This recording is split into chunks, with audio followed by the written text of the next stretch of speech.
Well, hey there folks, and welcome back once again to the Hop House. It's Eddie here, and today is a very special day for me. It's my birthday! Yes, it is. It's the big 4-0. It's New Year's Eve. I am a New Year baby, so I've always liked New Year a bit more than Christmas. And so my other half, as you can see, she's gone ahead and decorated the living room, so there's lots of 40s everywhere, balloons and decorations. So it's time for me to have a midlife crisis. I'm 40. Where's it all gone? Anyway, less of that, because you just got to crack on, haven't you? Because that's what we're all doing in these times. We're going to say goodbye to 2020, get rid of the year, ta-ra, see you later, and then welcome in 2021, and hopefully people get jabs in the arm and the world gets better. Right, what we're going to do on this video is not yabber on about 2020. We're going to do another beer review. Also, I'm testing out, I've got birthday present, a little mic and a light for the channel, so hopefully it sounds better and the light's a little bit better as well. Let's hope so. Beer review time then. So what we're going to review today, we're going to do one of my favourites, a cracking beer, and it's this one right here. It's this bad boy. It's called Dryneck and it's by Wychwood Brewery, and it's their golden beer at 4%.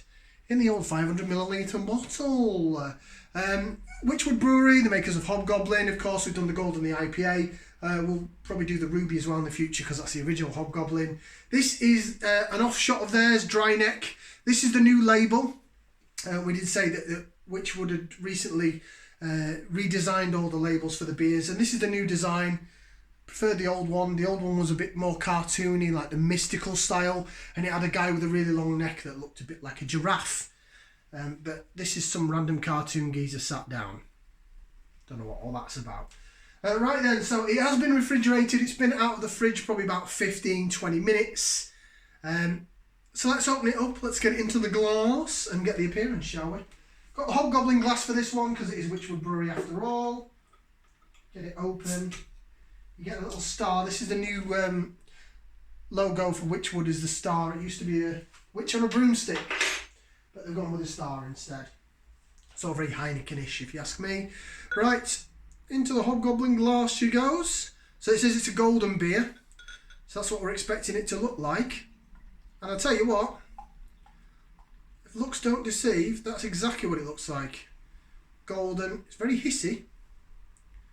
Very fizzy and hissy, look at that. Look at that. Very carbonated. And I'll tell you what, I can smell it from here. Now, I'm a member of a group, a beer group on Facebook called the Wychwood Goblins, that are fans of Wychwood Brewery. And a couple of the people on there, they call this the onion beer. Because they say it smells like onions, which is not that great really when you think about it for a beer. So we'll go ahead and test that theory. So it's time to give it a whiff and see what we can sniff. It's hoppy. It's definitely hoppy. There's American hops in this because I can smell them. It is a tad bit oniony though, I have to say. They're sort of onto something there. Yeah, it smells of fresh onions before you've cooked them or anything. You know, raw oniony smell. It's not making me cry though. Can definitely tell it's hoppy though. Apart from a raw onion smell, there's definitely some citrus there, some grapefruit. It's got my mouth going. I think there's a tad bit left in the bottle, so we'll stick that in there. If you have a look though, it's still fizzing like a good one. It's almost lagery like with the carbonation on that, I have to say.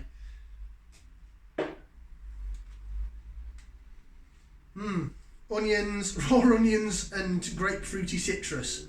What a bizarre smell combination for a beer. Okay, well, here we go. So it's a happy birthday, chins up from me, bottoms up, and down the old hatchet. Let's see what we get in the taster.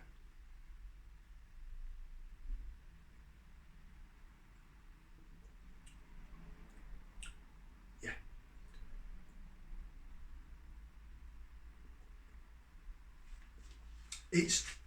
It's hoppy, it's bitter, it's bitey, it's citrusy, it's dry. It really rolls down the side of the tongue and stays there on the back end. Not as sharp and dry as, say, like an Oakham Citra or the Brewdog Punk IPA, the older version when we tested the two, that was really, really bitter and sharp. This is bitter and sharp, but it's got like a bitter but dry back end. It sort of dries your mouth out a bit. Probably why it's called Dryneck. It's not just a clever name.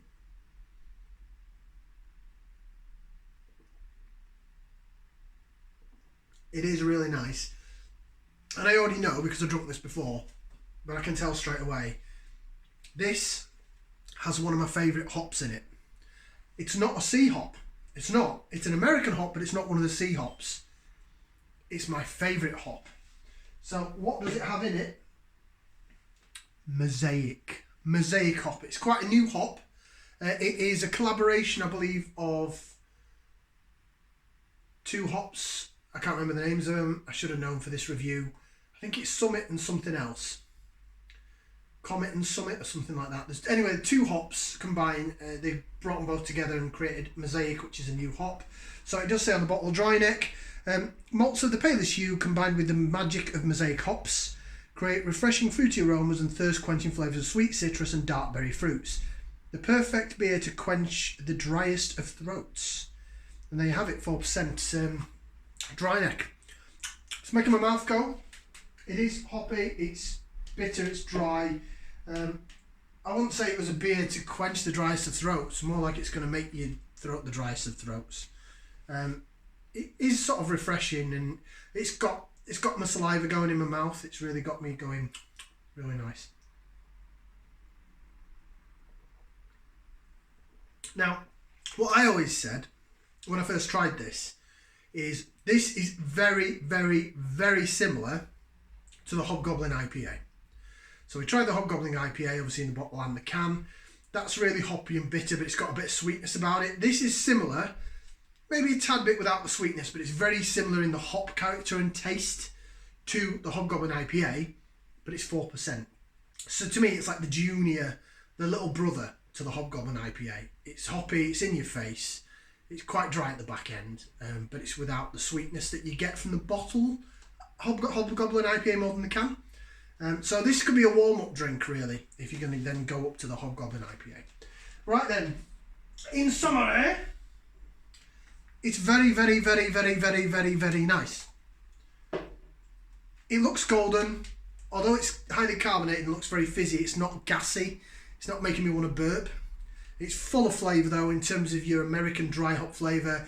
It smells like raw onions, which is a bit weird, and citrusy grapefruit. The taste comes through all sort of dry grapefruity, citrusy, bitter, and then it sort of rolls down the tongue and there's a dry finish aftertaste. So there you go. In terms of would I buy it again, most definitely. It's available at Morrisons for £1. I think it was £1.20. They've now reduced it down to £1 a bottle. Whether that's permanently, but the last few times I've been in Morrisons, it's been £1. I know they do sell it in certain Aldis as well at £1.19 a bottle, but that's more regional areas. I've seen it around the West Midlands, but not in Telford. 2 thumbs up from me. It is a belter. It's a cracking beer. I'll always buy it if I see it, especially when it's only £1. Get you sent down to Mosaic. All right, thank you. Like, share, subscribe to this channel. Give us a thumbs up and all that good stuff, and we'll see you on the next one. Ciao for now, people.